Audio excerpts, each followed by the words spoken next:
Welcome to the final episode about crystals. Today's lesson will be split into two parts. We're going to start today's lesson by talking about Orgonite, and then we're going to move on to what I call the crystal movement.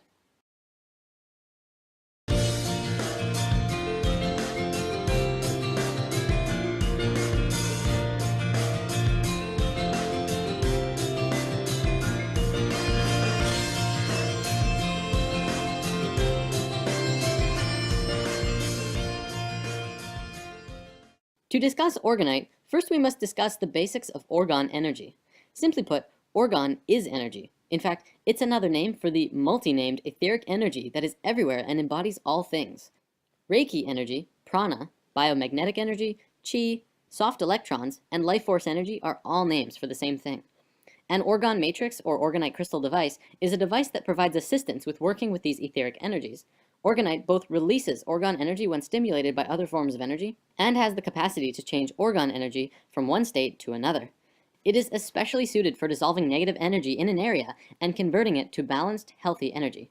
This makes it especially useful in a wide range of applications, from alternative health, radionics, and other traditional metaphysics. Where did Orgonite come from? Well, in the 1930s and 40s, Dr. Wilhelm Reich was able to detect and measure the existence of etheric energy, which he called Orgon, using a modified Geiger counter.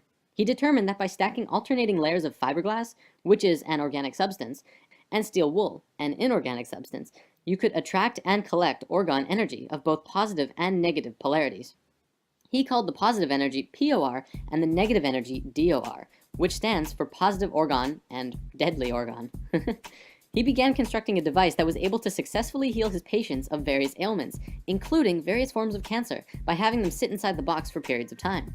In 1986, scientists at the University of Marburg in Germany published the results of a blind study, which showed that 30-minute Orgon accumulator treatments caused a consistent psychological effect. They published that their investigations displayed evidence for the assumption that the properties of Orgon accumulators and its effect on humans factually exists. Reich's work continued into the 60s by a really open-minded Russian scientist named Dr. Nikolai Kozyrev, among others, who also scientifically proved that such unseen energies do exist all around us. This work led to the Soviet military using torsion field sciences in their military defense applications, which shows that amazing discoveries that can change the world can both be used for the light as well as the dark. In continuing this work, modern science has taken it to whole new levels in trying to figure out the nature of dark matter, zero-point energy, and the vacuum flux, and these are all discussions for another time. In 2000, Orgon accumulators came into being when Don and Carol Croft discovered through much research that mixing organic fiberglass resin and metal chips poured into small molds like paper cups and muffin pans would produce a substance which would attract etheric energy. Then, by putting crystals into the mix, you get something even more amazing. Carol Croft, who was incredibly gifted in sensing etheric energies, found that adding a quartz crystal to the Orgonite would cause the Orgonite to not just attract all kinds of energy, but rebalance and transmute all of the negative energy into positive. As we learned in Crystals 1, this is because the molecular structure of quartz is incredibly stable and harmonically aligned with the geometry of the universe. Organic substances attract and hold a scalar charge, while metallic substances tend to repel it. Basically, Orgonite pulls in bioenergy, and while energy is inside the device, metal particles and organic resin both push and pull on it in all directions at the same time. This puts friction on the energy, where the crystal will begin to create order from chaos by aligning the structure of the energy into a more positively aligned pattern. Crystals and gems all have their uses that we've looked at, and Orgonite does too. Orgonite is good for putting in an area that is needing a transmutation of a lot of negative energy into positive energy, and depending on what that situation is, you may need lots or very little. There's actually one final thing I'd like to bring up about Orgonite, which is actually called tower busting. It has been widely experienced that the widespread use of cell phone towers create a thick blanket of DOR or negative Orgon energy around the areas between them. This saturates our homes and communities with negative energies that promote drought, negativity, fear, and so on. I'm not saying that the towers are causing the negativity of the world, but perhaps just stimulating or intensifying it. However, it has been experienced that this can be remedied by placing or burying Orgonite at the base of a cell phone tower. Thousands of aware and selfless, beautiful people in the world have begun doing this and slowly helping out in what is being called the Orgonite gifting movement. And this is happening all over the world, and we need your help as well. To find out more about Orgonite, check out www.orgonite.info, where it talks about the science behind it and the gifting movement and how to get involved yourself. Or check out the link in the comments to an article by my friend Trey, who makes Orgonite and has written a big explanation about how and why it works. Now we're going to move on to the crystal movement. Now, I realize from the title you might be thinking, what? Is this some kind of new movement like Zeitgeist or Occupy, only based around crystals?